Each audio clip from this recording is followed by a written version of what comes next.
Indiana has the ability to amaze anyone with its stunning surroundings, small-town charm, mouth-watering eateries, and national treasures. However, this wonderful state has another more sinister side. Of course, there are ghost stories in almost every state, from Texas to Pennsylvania to Michigan. However, it is really unsettling to discover so much horrific material in a location that is intended to be the picture of normalcy. Here's a list of the spookiest places in Indiana. Number 1. The Latham Log House in Jeffersonville.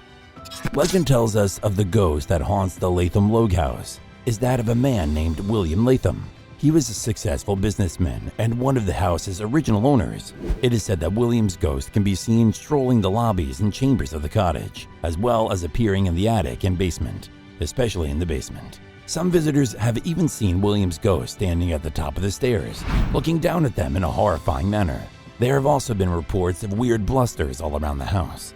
Some visitors have even claimed to have heard William's ghostly voice calling out to them, or to have felt his presence in the house. One of the most disturbing stories about the hauntings at the Latham Log House involves a group of visitors who claimed to have felt an unseen force pushing them down the stairs. When they turned to see what was causing the push, they saw the ghostly apparition of William Latham standing at the top of the stairs, looking down at them with a menacing expression.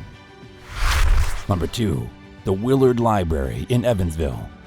Everything started in 1876 when locomotive and real estate tycoon Willard Carpenter started working on realizing his vision of a library. His goal for the library was that it be preserved for the free use of any persons who may choose to examine it. Because he was a staunch Republican, Willard tragically passed away before his library was finished, endangering the money for it. They despised Willard for giving his estate to the library rather than his surviving children, who would have continued his ambitious dream. Louise Carpenter, his estranged daughter, filed a lawsuit in a fit of rage to claim the inheritance. She was defeated, and the library kept expanding. An unusual incident took place at the library many years later, long after Louise had passed away and her father had started to lose memory. A janitor was walking through the library in 1937 in the morning. As per usual, at around 3 in the morning, he wandered down the basement steps, started to walk toward the furnace. Then a woman in gray clothing and a veil stood in front of him. He dropped his light in shock. The woman vanished when he went to get it.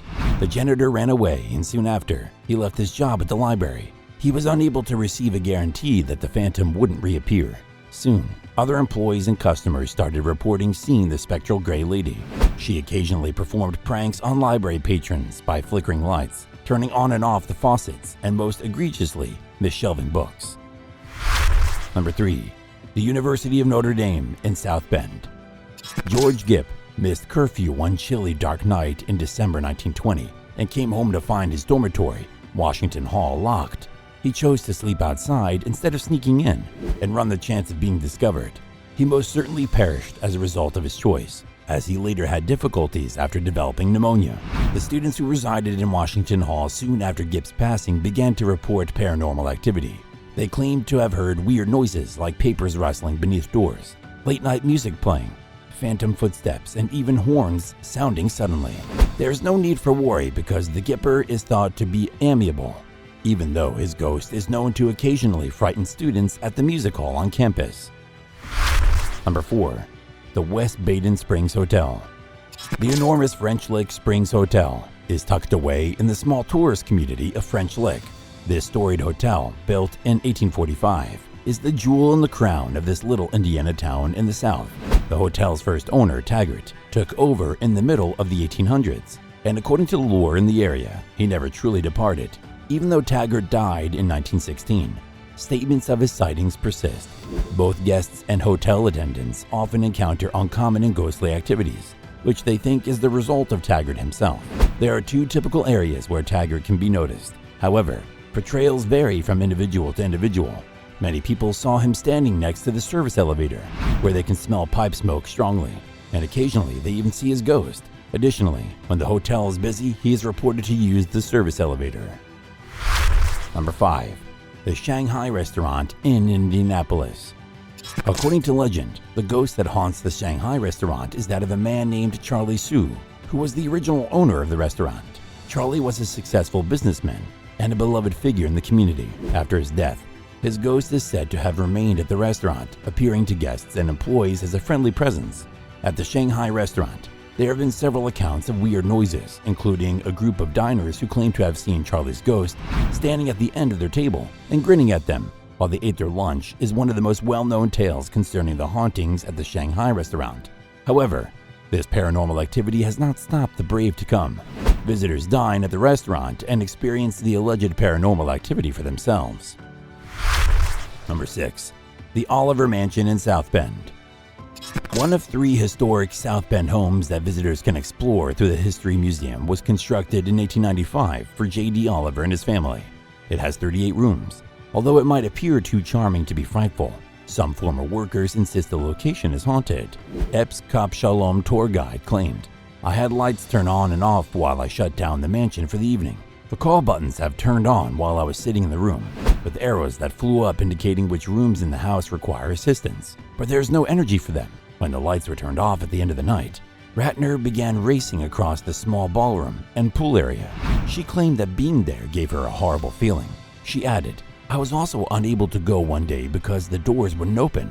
I had to use the radio to call the maintenance person and urge him to hurry and let me out." Number 7. The Old Jail Museum in Franklin.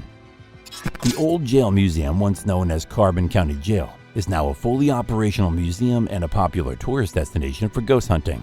The structure is primarily known as the location of the Molly Maguire hangings, which took place there in the 1800s. And included 7 Irish coal miners. The Molly Maguires were a clandestine Irish organization that operated in Liverpool, Ireland, and parts of the eastern United States in the 19th century.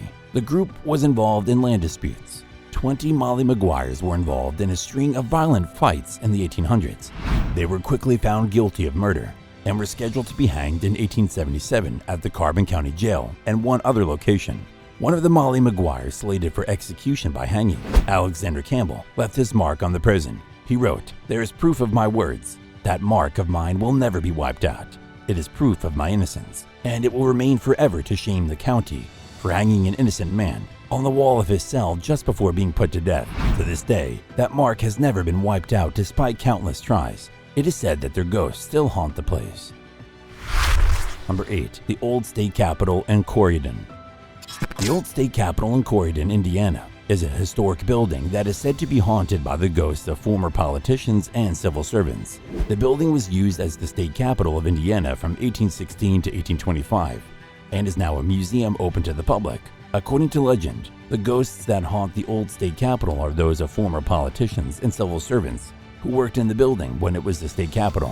One of the most well-known ghosts at the Old State Capitol is that of a former governor of Indiana named Jonathan Jennings. It is said that Jonathan's ghost can be seen walking the halls and rooms of the building, as well as appearing in the legislative chambers. If you are sensitive to paranormal activity, you might want to think again before spending the night here. Number 9. The Levee Coffin House in Fountain City. The Levee Coffin House was built in the early 1800s and is now a museum open to the public. According to legend, the ghosts that haunt the Levee Coffin House are those of former slaves who sought refuge there during the time of the Underground Railroad. The Coffin House was known as a station on the Underground Railroad, a network of secret routes and safe houses used by slaves to escape to freedom in the northern states and Canada. One of the most well-known ghosts at the Levee Coffin House is that of a former slave named Elizabeth, who is said to haunt the attic of the house. It is said that Elizabeth and her family fled the Coffin House to escape slavery, and that she died in the attic while hiding from the slave catchers. Number 10. The Indiana Medical History Museum.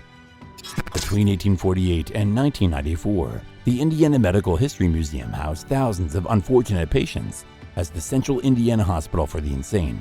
Some unfortunate residents were simply stowed away so they wouldn't bother their relatives. Some had severe mental illnesses, some were criminally mad, and some were simply unfortunate. Unfortunately, brutal methods of therapy for mental illness were routinely used, and Central State was frequently accused of mistreating its patients and confining them in substandard living situations. Many of the unfortunate folks who ended up there in life appeared to have died there.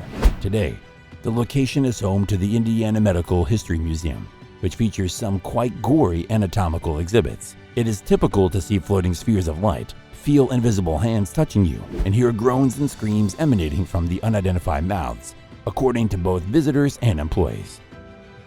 This is a wrap for today. Let us meet again with some more stories.